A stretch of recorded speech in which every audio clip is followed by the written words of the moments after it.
Bienvenue sur la chaîne YouTube Histoires émouvantes. Aujourd'hui, préparez-vous à une révélation qui pourrait bien bouleverser tout ce que vous pensiez savoir sur l'histoire, la foi et les origines de nos croyances les plus profondes. Depuis plus de 2000 ans, la Bible est considérée comme le texte sacré fondamental des religions abrahamiques, un livre saint, porteur de sagesse, d'enseignement et de mystère. Mais une question persiste, enfouie sous des siècles de silence. Et si la Bible n'était pas la première des écritures sacrées? Et si ces récits prenaient racine bien plus loin dans le temps, dans les sables oubliés de la Mésopotamie antique, au cœur de la mystérieuse civilisation sumérienne? Nous allons plonger dans une enquête fascinante, une quête de vérité qui nous emmènera aux origines mêmes des mythes fondateurs de notre civilisation. Qui étaient les Sumériens?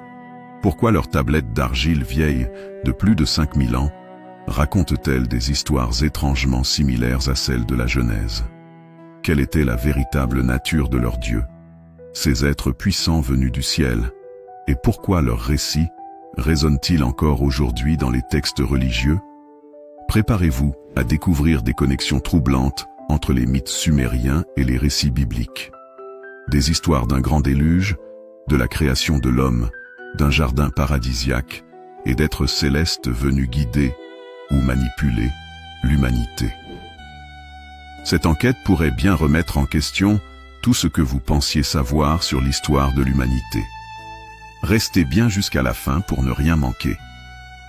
Mais avant de commencer, prenez une seconde pour liker cette vidéo, vous abonner si ce n'est pas déjà fait, et activez la cloche pour ne rien rater des prochaines révélations incroyables que nous avons à vous offrir. Alors, êtes-vous prêt à percer l'un des plus grands secrets de l'histoire, la vérité cachée? Depuis 2000 ans, la Bible trouve-t-elle ses racines en Sumer? C'est parti. Imaginez un monde où les vastes plaines fertiles s'étendent à perte de vue, traversées par deux fleuves majestueux, le Tigre et l'Euphrate. Ce territoire, que nous appelons aujourd'hui l'Irak, est le berceau de la première grande civilisation connue de l'histoire, la civilisation sumérienne. Bien avant les empires d'Égypte, de Grèce ou de Rome, une culture florissante s'est développée ici, il y a plus de 5000 ans, avec des cités-États puissantes comme Ur, Uruk et Lagash. Les Sumériens ont tout inventé, l'écriture, les fameuses tablettes cunéiformes, première forme d'écriture connue. Les premières lois et codes civils, le code d'Ur-Nammu, ancêtre du code d'Hammurabi. Les mathématiques avancées, la géométrie, les premiers calendriers, les récits mythologiques qui influenceront plus tard d'autres civilisations. Mais ce qui intrigue le plus les chercheurs aujourd'hui, ce sont leurs textes sacrés. Des récits datant de plusieurs millénaires et qui semblent préfigurer les histoires bibliques que nous connaissons aujourd'hui. À la fin du 19e siècle, les archéologues ont fait une découverte stupéfiante. Des milliers de tablettes d'argile gravées d'une écriture inconnue, exhumées des ruines des anciennes cités sumériennes. Après des décennies de déchiffrement, ces textes ont révélé des récits fascinants sur la création du monde, un grand déluge, des êtres divins, et des événements étrangement similaires aux récits de la Bible. Parmi les plus célèbres, l'épopée de Gilgamesh. Un roi part à la recherche de l'immortalité et rencontre un homme nommé Utnapishtim, qui a survécu à un grand déluge envoyé par les dieux. Une ressemblance troublante avec l'histoire de Noé, l'Enuma Elish, le récit sumérien de la création du monde, où des dieux créent l'univers en séparant les eaux primordiales. Un parallèle évident avec le récit de la Genèse. L'histoire d'Adapa, un être humain parfait, créé par les dieux, mais qui se voit refuser l'immortalité. Un écho direct à Adam dans le jardin d'Éden. Ces textes sont-ils les précurseurs des récits bibliques? La Bible s'est-elle inspirée de ces mythes plus anciens? Les Sumériens vénéraient un panthéon complexe de dieux et de déesses, mais ce qui frappe les chercheurs, c'est leur description ultra détaillée de ces divinités. Anu, le Dieu suprême, résidant dans les cieux, il règne sur l'univers. Enlil, le maître de la terre, il détient le pouvoir sur les éléments et l'humanité. Enki, le Dieu de la sagesse et de la création, Il est le scientifique, l'ingénieur divin, souvent représenté comme le créateur des premiers hommes. Ce qui est troublant, c'est que ces dieux ne sont pas décrits comme de simples esprits ou forces invisibles. Ils sont physiques, marchent parmi les hommes, interagissent avec eux et leur enseignent des connaissances avancées. Certains chercheurs proposent une hypothèse radicale. Et si ces dieux n'étaient pas des figures mythologiques, mais des êtres bien réels, des entités venues d'ailleurs qui auraient joué un rôle dans l'évolution de l'humanité? La Bible commence par un texte fondamental, la Genèse. Elle raconte comment Dieu créa le monde en 6 jours, façonna l'homme à son image, puis la femme à partir d'une côte d'Adam. Ce récit est au cœur des croyances judéo-chrétiennes. Mais ce que peu de gens savent, c'est que des textes plus anciens racontent une histoire très similaire. Les Sumériens avaient leur propre version de la création, gravée sur des tablettes vieilles de plus de 5000 ans. Le texte le plus célèbre s'appelle l'Enuma Elish, et il présente des ressemblances troublantes avec la Bible. Dans la Genèse, Dieu sépare les eaux primordiales pour créer le ciel et la terre. Dans l'Enuma Elish, le dieu Marduk affronte Tiamat, la déesse primordiale des eaux chaotiques, et la divise en 2 pour créer le monde. Mais ce n'est pas tout. La création de l'homme est également similaire. Dans la Bible, Dieu façonne Adam à partir de la poussière de la terre et lui insuffle la vie. Dans les textes sumériens, l'homme est créé par Enki et la déesse Ninursag à partir d'argile mélangée au sang d'un dieu. Ces similitudes sont-elles de simples coïncidences, ou la Bible s'est-elle inspirée de ces récits plus anciens? L'histoire d'Adam et Ève est l'un des récits les plus célèbres de la Bible. Dieu crée un jardin paradisiaque, Éden, et y place le premier homme et la première femme.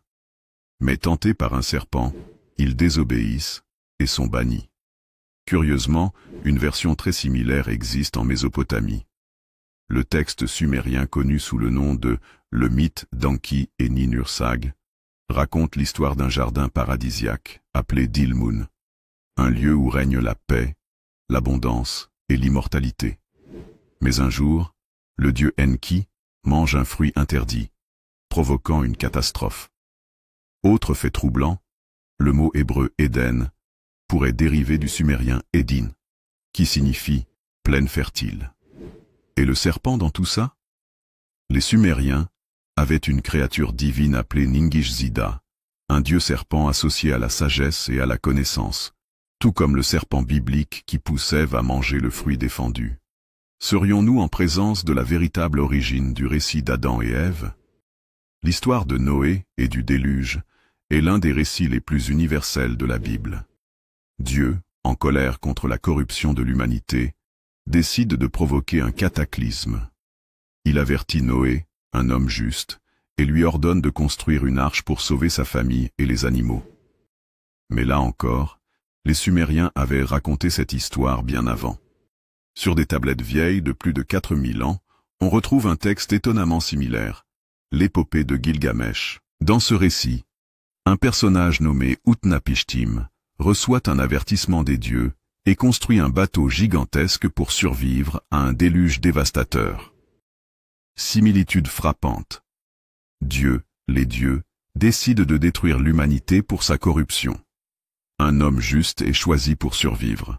Il reçoit l'ordre de construire un bateau. Les animaux sont embarqués pour être sauvés. Après le déluge, il envoie un oiseau, une colombe et un corbeau dans les 2 récits, pour voir si les eaux ont baissé. Les preuves sont accablantes. Le mythe du déluge a bien existé avant la Bible et semble avoir été repris dans l'Ancien Testament. Avec toutes ces similitudes, une question se pose. La Bible est-elle simplement une adaptation des mythes sumériens? Ou ces récits cachent-ils une vérité plus profonde sur les origines de l'humanité? Les théories divergent. Certains chercheurs pensent que les anciens peuples ont transmis oralement leurs histoires, et que ces récits ont évolué à travers le temps et les civilisations. Mais d'autres vont encore plus loin. Et si ces dieux sumériens n'étaient pas des inventions, mais des entités réelles qui ont influencé différentes cultures à travers les âges? Des civilisations aussi éloignées que les Égyptiens, les Grecs et même les Incas, ont des récits semblables de Dieu créateur, de grandes catastrophes et d'êtres venus d'ailleurs. Et si la Bible cachait une vérité plus profonde, enfouie sous des siècles de réécriture et d'interprétation? Dans la tradition judéo-chrétienne, les anges sont des créatures spirituelles envoyées par Dieu pour guider, protéger ou punir l'humanité. Mais lorsque nous analysons les textes anciens, nous découvrons une autre réalité. Les anges de la Bible ne sont pas de simples esprits invisibles. Ils ont une présence physique, interagissent avec les humains et, dans certains cas, engendrent même des enfants avec eux. Exemple troublant dans la Bible. Dans Genèse 18, Abraham reçoit la visite de 3 hommes mystérieux qui se révèlent être des messagers divins. Ils mangent, boivent et parlent avec lui. Un comportement bien humain. Dans Genèse 32, 24-30, Jacob lutte toute une nuit avec un homme qui est en réalité un être céleste. Une simple apparition ne pourrait pas avoir une interaction physique aussi intense. Dans Daniel 10, un ange décrit sa venue comme ayant été empêché par un autre être puissant, ce qui laisse entendre des conflits entre ces entités. Ces récits posent une question essentielle. Les anges de la Bible étaient-ils vraiment des esprits éthérés, ou bien des êtres de chair et de sang, assimilés à des dieux par les civilisations plus anciennes? Ce mystère devient encore plus profond lorsque nous nous intéressons aux Néphilim, ces êtres énigmatiques qui apparaissent dans la Genèse. Un passage biblique particulièrement intrigant se trouve dans Genèse 6, 1-4. Lorsque les hommes commencèrent à se multiplier sur la face de la terre, et que des filles leur naquirent, les fils de Dieu virent que les filles des hommes étaient belles, et ils en prirent pour femmes parmi celles qu'ils choisirent. Les Néphilim étaient sur la terre en ces temps-là, après que les fils de Dieu furent venus vers les filles des hommes et qu'elles leur donnèrent des enfants. Ce sont ces héros qui furent fameux dans l'Antiquité. Ce texte est l'un des plus mystérieux de toute la Bible. Qui étaient ces fils de Dieu qui ont engendré les Néphilim? Selon les interprétations traditionnelles, il pourrait s'agir des anges déchus qui auraient eu des relations avec des femmes humaines, de nobles rois anciens qui se seraient déclarés fils des dieux, d'une ancienne race de géants, issue d'une hybridation entre humains et créatures divines. Mais lorsque nous comparons cette histoire avec les récits sumériens, une découverte troublante se dessine. Dans la mythologie sumérienne, nous trouvons une caste de dieux très particulière, les Anunnaki. Ces divinités célestes sont décrites comme descendant du ciel et interagissant avec les humains. Les Sumériens racontent même une histoire très similaire à celle des Néphilim. Les Anunnaki créent une race d'êtres hybrides. Selon les textes mésopotamiens, les dieux Anunnaki auraient créé une lignée hybride en s'unissant avec des humains. Certains chercheurs pensent que les rois divins de Sumer étaient les descendants de ces unions, les Anunnaki et la transmission du savoir. Tout comme les anges bibliques, les Anunnaki ne se contentaient pas d'être de simples spectateurs. Ils enseignaient aux humains les arts, la métallurgie, l'agriculture et l'écriture. Un récit de déchéance. Dans plusieurs textes sumériens, il est question de dieux rebelles qui auraient transmis des connaissances interdites aux humains. Un parallèle évident avec les anges déchus de la Bible, comme Lucifer ou les veilleurs du livre d'Enoch. Nous sommes donc en face de 2 récits qui racontent essentiellement la même histoire, mais avec des noms et des contextes différents. Alors, les Néphilim étaient-ils simplement des rois sumériens déifiés avec le temps? Ou bien y a-t-il une vérité plus profonde derrière ces mythes? Un texte apocryphe, le livre d'Enoch, éclaire encore plus ce mystère. Ce livre, interdit par l'Église pendant des siècles, décrit avec des détails surprenants ce que la Genèse ne fait qu'évoquer brièvement. Dans ce texte, les veilleurs, un groupe d'anges, dessinent de descendre sur terre et d'enseigner aux humains des arts avancés. Mais leur chef, Semjaza, les persuade également de prendre des femmes humaines, ce qui mène à la naissance des Néphilim. Ce livre va encore plus loin en expliquant que ces anges ont appris aux hommes l'astronomie et la divination, la métallurgie et l'usage des armes, la médecine et la sorcellerie. Les dieux sumériens faisaient exactement la même chose dans leurs mythes. Enki, le dieu de la sagesse, enseignait les secrets de la science et de l'écriture aux humains. Ningish-Zida, dieu serpent, était un maître de la médecine et des plantes médicinales. La Bible a-t-elle repris ces récits en les transformant? Ou bien existe-t-il une vérité cachée sur ces êtres venus d'ailleurs? Ce qui est encore plus troublant, c'est que nous retrouvons des traces d'êtres géants dans plusieurs civilisations antiques. Des ossements et des traces gigantesques ont été retrouvés dans diverses parties du monde, bien que la science moderne soit sceptique sur leur authenticité. Les constructions antiques impossibles, comment des civilisations comme Sumer, l'Égypte ou Tiwanaku, ont-elles construit des structures cyclopéennes avec une précision qui défie la logique? Les représentations d'êtres humanoïdes divins dans l'art sumérien montrent souvent des figures plus grandes que les humains ordinaires. Certains théoriciens pensent que ces découvertes sont les dernières preuves visibles d'une ancienne race hybride, issue de l'union des humains et de ces êtres venus du ciel. Beaucoup de croyants pensent que la Bible est un texte immuable, transmis directement par Dieu. Pourtant, lorsqu'on examine son histoire, on découvre une réalité bien différente. La Bible telle que nous la connaissons aujourd'hui n'est pas le texte original. Elle a été modifiée, traduite, censurée et réinterprétée à travers les siècles. Dès les premiers siècles du christianisme, plusieurs versions de la Bible coexistaient. Certains textes ont été intégrés, d'autres supprimés. Mais qui décidait de ce qui était parole divine et de ce qui ne l'était pas? L'un des événements les plus marquants de cette manipulation fut le concile de Nicée, en 325 après J.C., organisé par l'empereur Constantin. Pourquoi un empereur païen s'intéressait-il à la Bible? Parce que Constantin voulait unifier son empire sous une seule religion. Pour cela, il lui fallait un christianisme structuré, débarrassé de ses contradictions et de ses textes les plus gênants. Voici quelques décisions majeures qui ont changé l'histoire. De nombreux évangiles et textes anciens ont été interdits, comme l'évangile de Thomas, l'évangile de Marie-Madeleine et surtout le livre d'Enoch. La doctrine de la Trinité a été imposée, alors que certains groupes chrétiens ne la reconnaissaient pas. Les liens entre la Bible et les mythes sumériens ont été effacés pour donner l'impression d'un texte totalement original. Mais ce n'était que le début d'une longue série de manipulations. Ce texte, considéré comme sacré par certaines communautés juives et chrétiennes anciennes, a été totalement supprimé de la Bible officielle. Pourquoi? Parce qu'il contenait des révélations explosives.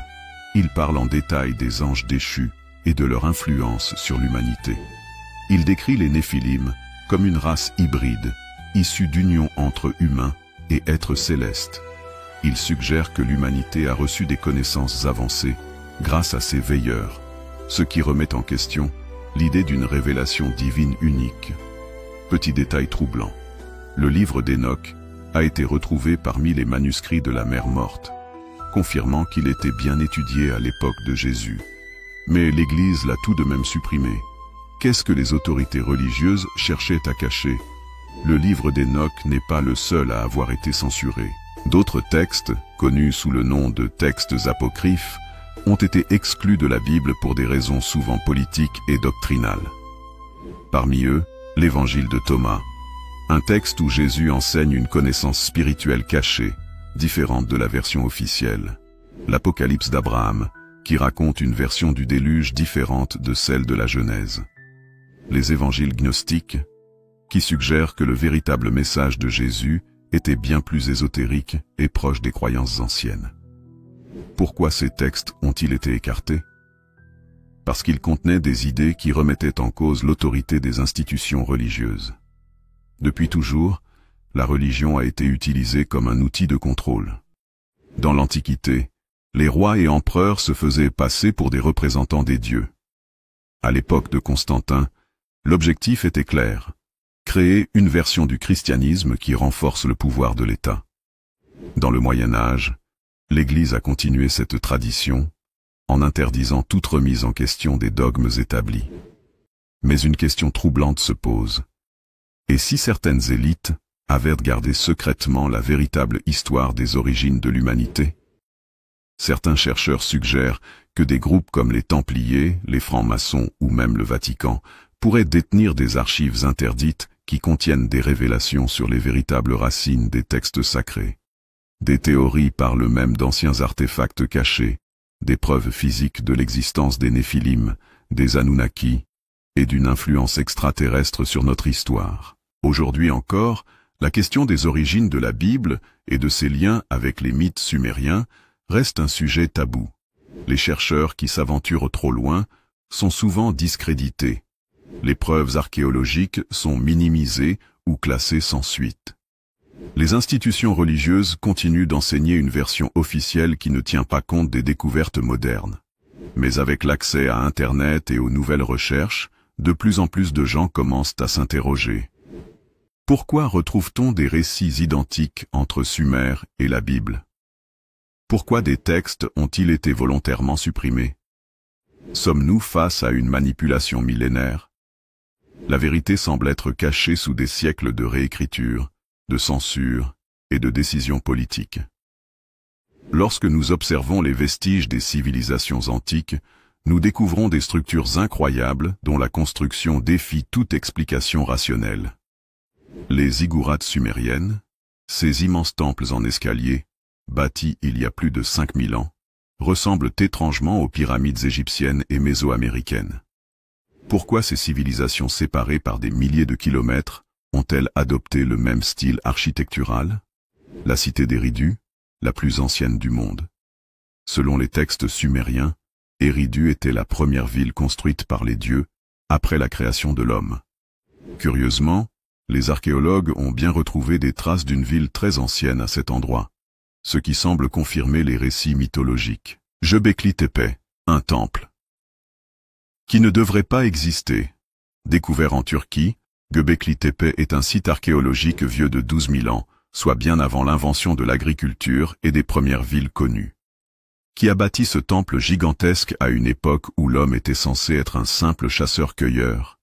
Et si ces sites étaient les vestiges d'une ancienne civilisation avancée, aujourd'hui oubliée? Un autre sujet controversé concerne la découverte de squelettes humains de taille anormalement grande. Des récits existent partout dans le monde. Aux États-Unis, des fouilles archéologiques du XIXe siècle rapportent la découverte de restes de géants mesurant plus de 3 mètres de haut. Des journaux de l'époque, comme le New York Times, ont même relayé ces découvertes. Mais elles ont ensuite mystérieusement disparu. En Équateur et au Pérou, plusieurs tribus locales parlent d'une race de géants qui auraient vécu dans la jungle avant d'être exterminés. Certains ossements découverts semblent corroborer ces légendes. En Grèce et en Italie, des tombeaux de géants auraient été exhumés, souvent associés à des figures mythologiques comme les titans. Ces découvertes sont-elles les preuves physiques de l'existence des Néphilim décrits dans la Bible? Ou bien sont-elles volontairement cachées pour ne pas remettre en cause l'histoire officielle? De nombreux objets archéologiques semblent défier notre compréhension du passé. Les tablettes de Kish. Ces artefacts sumériens contiennent des inscriptions détaillant une lignée de rois antédiluviens, certains ayant régné pendant des milliers d'années. Simple mythe ou réalité oubliée? Les piles de Bagdad. Ces objets, datant de plus de 2000 ans, ressemblent étrangement à des batteries primitives. Cela suggère que les anciens connaissaient l'électricité bien avant nous. Les mécanismes denticitaires. Ce dispositif découvert en mer Égée est un véritable ordinateur antique, capable de prédire les mouvements des astres. Comment une telle technologie a-t-elle pu exister dans l'Antiquité? Toutes ces découvertes suggèrent que les civilisations anciennes avaient accès à des connaissances bien plus avancées qu'on ne le croit. Les pyramides ne se trouvent pas qu'en Égypte. On en retrouve sur tous les continents, de l'Amérique du Sud à l'Asie. Pourquoi cette obsession mondiale pour cette forme architecturale? Certains chercheurs pensent que ces constructions étaient des centres énergétiques, alignés avec les étoiles, et qu'elles servaient à capter une force inconnue. Dans les textes sumériens, les Anunnaki sont souvent associés aux « montagnes du ciel », qui pourrait être une référence aux pyramides? Se pourrait-il que ces structures soient les vestiges d'une ancienne technologie oubliée? Si toutes ces découvertes sont si fascinantes, pourquoi ne sont-elles pas enseignées dans les manuels d'histoire? Parce qu'elles remettraient en cause la version officielle de nos origines. Parce qu'elles prouveraient qu'une civilisation avancée a existé avant nous. Parce qu'elles pourraient changer notre vision de la Bible et des textes sacrés. Certaines organisations, comme le Vatican, possèdent d'énormes archives secrètes contenant des documents interdits au public. Et si la vérité était cachée depuis des siècles pour nous empêcher de comprendre qui nous sommes réellement? Depuis des décennies, la science tente de comprendre ce qui rend l'être humain unique parmi toutes les espèces vivantes. Pourquoi avons-nous un cerveau aussi développé? Pourquoi notre ADN contient-il des segments silencieux, inutilisés? Pourquoi notre évolution a-t-elle été si rapide comparée aux autres espèces? Certains chercheurs, comme le scientifique Francis Crick, co-découvreur de l'ADN, ont proposé une hypothèse choc. L'ADN humain aurait pu être modifié par une intelligence supérieure dans un lointain passé. Certains segments de notre génome ne ressemblent à rien de naturel et semblent avoir été insérés artificiellement. Les Sumériens parlaient déjà de cela, en affirmant que les Anunnaki avaient créé l'homme en modifiant des êtres primitifs. La Bible et la Torah évoquent aussi cette idée, lorsqu'elles parlent d'Adam façonné par Dieu. Se pourrait-il que ces récits soient des traces d'une réalité oubliée? Quand on compare les tablettes sumériennes et les récits bibliques, on découvre d'étranges similitudes troublantes. L'histoire de la création. La Genèse parle d'Adam et Ève, créés par Dieu. Or, en Mésopotamie, le mythe raconte que les Anunnaki ont façonné les premiers humains en mélangeant leur propre sang avec celui d'une créature primitive. Le déluge. L'histoire de Noé est directement inspirée du récit sumérien d'Utnapishtim, un homme averti d'un grand déluge par les dieux. Les fils de Dieu et les Néphilim. La Bible mentionne des êtres divins qui ont engendré des géants avec des femmes humaines. Les Sumériens disaient que les Anunnaki avaient pris des épouses humaines et donné naissance à une race hybride. Pourquoi ces récits sont-ils identiques à des milliers d'années d'intervalle? Se pourrait-il que la Bible et les textes religieux soient des versions réécrites d'une histoire plus ancienne? Les Sumériens affirmaient que les Anunnaki étaient descendus du ciel dans un but précis. Certains chercheurs comme Zecharia Sitchin ont interprété ces récits comme une description d'une intervention extraterrestre. Les textes anciens parlent d'or, beaucoup d'or. Les Anunnaki auraient eu besoin d'or pour sauver leur planète, Nibiru. Or, aujourd'hui encore, l'or est l'un des métaux les plus recherchés par les grandes puissances mondiales. Coïncidence? De plus, si nous étions de simples primates, pourquoi avons-nous développé une obsession pour l'or et les métaux précieux depuis des millénaires? Si tout cela est vrai, pourquoi cette information n'est-elle pas enseignée dans les écoles? Parce que cela bouleverserait tout ce que nous croyons savoir. Parce que cela remettrait en question les religions et le pouvoir des institutions. Parce que cela donnerait aux gens une vision totalement différente de l'humanité. Depuis des siècles, les vérités interdites sont cachées dans des archives secrètes. Le Vatican possède une immense bibliothèque inaccessible au public. De nombreux textes anciens ont été détruits ou interdits.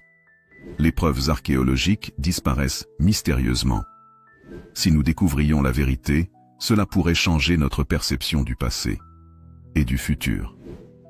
Si les Anunnaki ont créé l'homme, alors une question capitale se pose. Sont-ils encore là? Vont-ils revenir? Ou bien ont-ils laissé un plan caché pour l'humanité? Certains ufologues et chercheurs pensent que des traces de leur présence existent encore. Des phénomènes étranges se produisent dans certaines zones du globe, comme en Antarctique. Des structures souterraines non explorées existent sous les pyramides. Les textes sumériens affirmaient que les Anunnaki reviendraient un jour. Notre ADN contient peut-être un message codé, une clé laissée par nos créateurs. Si nous parvenons à déchiffrer ces mystères, nous pourrions accéder à un savoir oublié, capable de changer notre monde. Et voilà, nous arrivons à la fin de cette incroyable enquête qui nous a menés à travers le temps, les civilisations oubliées et les secrets dissimulés depuis des millénaires. Nous avons exploré les liens fascinants entre la Bible et la Mésopotamie. Nous avons découvert des récits troublants, des preuves archéologiques interdites et des indices qui pourraient bien remettre en question tout ce que nous pensions savoir sur nos origines. Mais au final, la vérité appartient à chacun. Peut-être que cette histoire est simplement un mythe, un récit transmis de génération en génération. Peut-être qu'elle cache une réalité plus profonde, soigneusement dissimulée à travers les âges. Peut-être sommes-nous à l'aube d'une révélation majeure, et que les pièces du puzzle commencent enfin à s'assembler. Quoi qu'il en soit, vous avez maintenant les clés en main.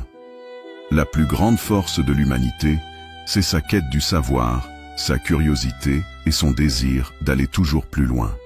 Alors, continuez à explorer, à vous interroger et à chercher la vérité. Un immense merci à vous. Si vous êtes arrivé jusqu'ici, c'est que vous faites partie de ces esprits curieux, ouverts et avides de connaissances. Dites-nous en commentaire, que pensez-vous de ces découvertes? La Bible est-elle un héritage des Sumériens? Les Anunnaki ont-ils réellement influencé notre histoire? N'oubliez pas de liker cette vidéo, de vous abonner à la chaîne et d'activer la cloche pour ne rien manquer des prochains sujets fascinants. La vérité est peut-être encore cachée, mais ensemble, nous pouvons la découvrir. À très bientôt pour une nouvelle exploration des mystères de notre passé et de notre avenir.